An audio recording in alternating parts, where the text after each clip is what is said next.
আমার মেয়েকে আমি বিয়ে দিব। আজকে আমার অনলাইনে আসা একটাই উদ্দেশ্য, আমি একটা ভালো একটা ছেলে চাইতেছি। ভালো ছেলে বলতে কি, দেখুন দেখা যাইতেছে যে অনেক গরিব, মানে কোনো ইনকাম করতে পারে না, বাড়িঘরদের কিছু নাই, অর্থ সম্পদ কিচ্ছু নাই। আর আমি সেরকম একটা ছেলে চাইতেছি। আমার তো অত সম্পদের অভাব নাই, আমি প্রবাস জীবনে থাকি, প্রবাসে থাকি, আমি চাকরি করি ওই জায়গায়। কিন্তু আমার মেয়ে হয়েছে একটা, ঠিক আছে ভাই। কিন্তু কথা হচ্ছে আমার মেয়ে কিন্তু দেখতে মাশাআল্লাহ সুন্দর আছে, আমার টাকা পয়সাও আছে অনেক। কিন্তু আমি একটা ছেলে চাইতেছি, মানে একদম গরিব, মানে শুধু গরিব হলেই চলবো, জানি আমার মেয়ের সাথে সারা জীবন ভালোভাবে চলতে পারে, সংসার করতে পারে, সেরকম আমি একটা ছেলে চাইতেছি। আর আমার মেয়েকে যদি বিয়ে করে, আমার অর্থ সম্পদ অনেক কিছুই আছে, বাড়ি আছে, গাড়ি আছে, টাকা পয়সা আছে, আমি বিদেশে ইনকাম করি। আর যদি আমার মেয়েকে বিয়ে করতে চায়, তো কিন্তু মানে ছেলে কীরকম লাগবে জানেন, যে অনেক সুন্দর লাগবে না, যেরকম একটা হইলেই চলবো। কিন্তু মানে ছেলে গরিব হইতে হইব, কে আমার অত সম্মত আছে। আর যদি আমার মেয়েকে ভালোবাসে, তার জন্য আমি উপহার দিব কি জানেন, একটা বড় একটা গাড়ি দিব। জানি আমি ওরা শোরুমের মধ্যে নিয়ে যাবো, নিয়ে যাওয়ার পর যেই গাড়িটা ওর পছন্দ হবে সেই গাড়ি আমি নিয়ে দিব।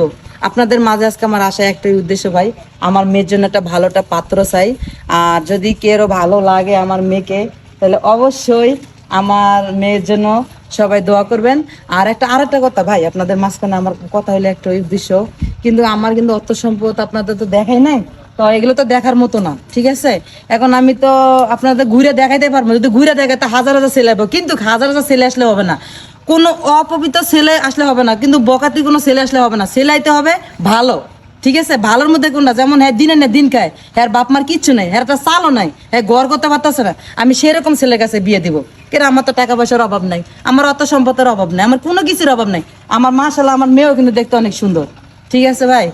এখন ধরেন টাকা পয়সা কি আপনার মানে হ্যান্ড ক্যাশ, এখন বর্তমানে আমি যে আমার মেয়েকে যদি বিয়ে করে তাকে আমি হ্যান্ড ক্যাশ দিব 20 লাখ টাকা, একটা গাড়ি কিনে দিব 15-20 লাখের মধ্যে।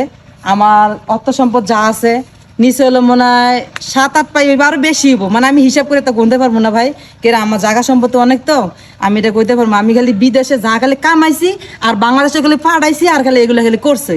কিন্তু আমার যে কত সম্পদ আছে, কত টাকা পয়সা আছে, আমি এটা নিজেও কইতে পারবো না।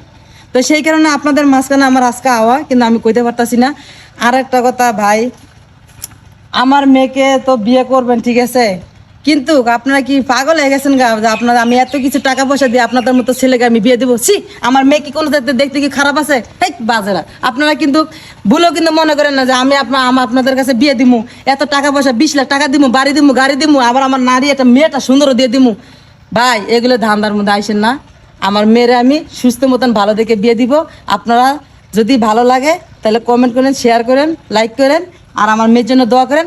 কোনো আউল ফল ছেলে গেছে আমি বিয়ে দিব না ভাই। এগুলো হয়েছে আজারে ঘুরে লাভ নাই, দান্দাবাজি করে লাভ নাই। আমি বা আমার মেয়েকে আমি ভালো জায়গায় বিয়ে দিব, ঠিক আছে, পিছে পিছে ঘুরে লাভ নাই ভাই। লাইক শেয়ার কমেন্ট কিন্তু করতে ভুলেও কিন্তু ভুলেন না। ভালো থাকেন।